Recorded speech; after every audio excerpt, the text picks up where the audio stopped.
ধুবুৰী জিলাৰ ফকীৰগঞ্জ থানাৰ অন্তৰ্গত কুমৰীপাৰুৱা গাঁৱত চাঞ্চল্যকৰ হত্যাকাণ্ড। ড্ৰাগছাসক্ত স্বামীয়ে ডিঙি কাটি হত্যা কৰিলে পত্নীক। হত্যা কৰি পুখুৰীত আত্মগোপন স্বামী ৰাকিব মণ্ডলৰ। ধুবুৰী জিলাৰ দক্ষিণ পাৰৰ ফকীৰগঞ্জ থানাৰ অন্তৰ্গত কুমৰী গাঁৱৰ মুতালেব মণ্ডলৰ পুত্ৰ ৰাকিব মণ্ডলে সোমবাৰে সন্ধিয়া আনুমানিক 7 মান বজাত নিজ পত্নীক ডিঙি কাটি নৃশংসভাৱে হত্যা কৰে। পত্নীক হত্যা কৰি পুখুৰীত আত্মগোপন কৰিছিল স্বামী ৰাকিব মণ্ডলে। ঘটনাস্থলীত ফকীৰগঞ্জ আৰক্ষী উপস্থিত হৈ কেইবা ঘণ্টা ধৰি অভিযান চলাই অৱশেষত আটক কৰিবলৈ সক্ষম হয় পাখণ্ড স্বামী ৰাকিব মণ্ডলক। পত্নী হত্যাকাৰী ৰাকিব মণ্ডলক গ্ৰেপ্তাৰ কৰি থানালৈ নিয়াৰ সময়তে উত্তেজিত ৰাইজে আক্ৰমণ কৰে কৰ্তব্যৰত আৰক্ষীক। ৰাইজৰ আক্ৰমণত আঘাতপ্ৰাপ্ত হয় কেইবাজনকৈ আৰক্ষী। ইমানতে ক্ষান্ত নাথাকি উত্তেজিত ৰাইজে ভাঙি চুৰমাৰ কৰে আৰক্ষীৰ বাহনো। তাৰোপৰি আৰক্ষীয়ে আশ্ৰয় গ্ৰহণ কৰা দুটাকৈ বাসগৃহ ভাঙি লণ্ডভণ্ড কৰে উত্তেজিত ৰাইজে। পৰিস্থিতি নিয়ন্ত্ৰণৰ বাবে শূন্যলৈ গুলীচালনা কৰিবলৈ বাধ্য হয় আৰক্ষী আৰু উক্ত ঘটনাক কেন্দ্ৰ কৰি অঞ্চলজুৰি সৃষ্টি হয় তীব্ৰ চাঞ্চল্য। যিজন ল'ৰাই কালি এইটো ঘটনা কৰিলে তেখেতেও কুমৰী গাঁৱৰে মানুহ। তেখেত যিটো ঘটনা কৰিলে এইটো কিন্তু কোনো প্ৰতি গ্ৰহণযোগ্য ঘটনা নহয়। আৰু তেখেতৰ ঘৈণীয়েকজনী মই শুনামতে, যদি মই গাঁৱৰ মানুহ কিন্তু মই ডিটেইলছ নাজানো তেওঁৰ বিষয়ে, কিন্তু মই শুনামতে জানো তেওঁৰ ঘৈণীয়েকজনী খুব সতী মানুহ আছিল, খুব ভাল মানুহ আছিল, ভাল চৰিত্ৰ আছিল। তেখেতে যে মানে এই যুৱ বয়সত নানান ধৰণৰ নিশাজাতীয় দ্ৰব্য সেৱন কৰে, এই ক্ষেত্ৰত তেখেতৰ পৰিয়ালৰ ফালৰ পৰা বহুত বাধা আৰোপ কৰা হৈছিল। তেওঁৰ ঘৈণীয়েকো বাধা আৰোপ কৰিছে, কিন্তু তেওঁ সেইবিলাক শুনা নাই। এইবোৰ মই শুনা দুটা ল'ৰা আছে, সৰু সৰু বাচ্চা দুটা আছে। যিকি নহওক তেখেতে যিটো কাণ্ড কৰিছে এইটো কাণ্ড খুবেই গৰিহণাযোগ্য। আইনৰ ফালৰ পৰা এনেকুৱা ষ্টেপ লোৱা হওক যাতে ৰাকিবৰ দৰে এনেকুৱা কাণ্ড কোনেও কৰি হাৰি যাব নোৱাৰে। আৰু কোনোবা যদি কৰে এনেকুৱা কাণ্ড, তেখেতে দহবাৰ ভাবিবলগীয়া হয় যে এনেকুৱা কাণ্ড কৰি তাৰ পৰিণতি কি হ'ব।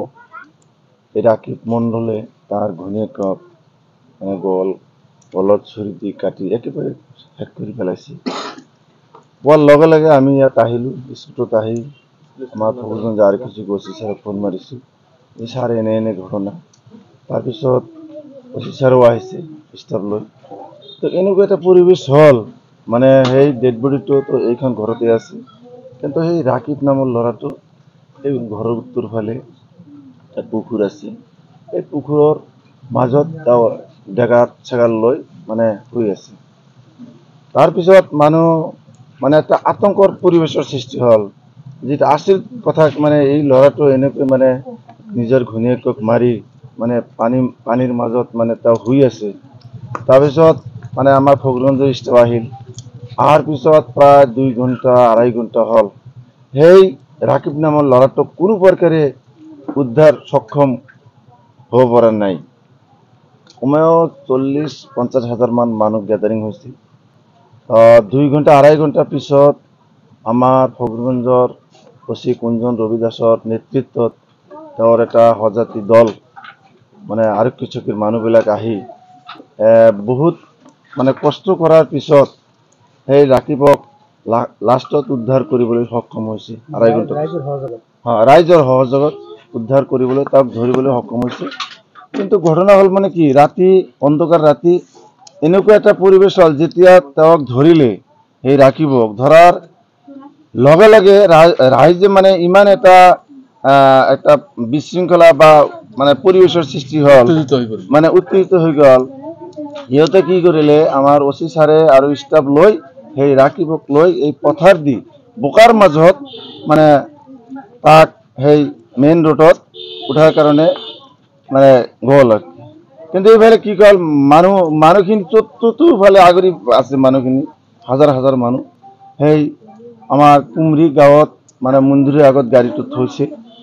কিন্তু দেখা গ'ল মানে কি, আমাৰ এই ৰাইজৰ মানুহখিনি যাই মানে এই ৰাকিবক লাগে বুলি মানে বিশাল এটা প্ৰতিবাদী মানে কিছুমান দুষ্কৃতিকাৰীয়ে আমাৰ পুলিচৰ গাতো হাত লগাইছে। পুলিচক প্ৰহাৰ কৰিছে নেকি? হ্যাঁ, পুলিচক প্ৰহাৰ কৰিছে। তাৰপিছত আমাৰ এই আনন্দৰ ঘৰত 2 মান পুলিচ 3 মান পুলিচ মানে নিজে বছৰৰ কাৰণে ঘৰত সোমাইছে।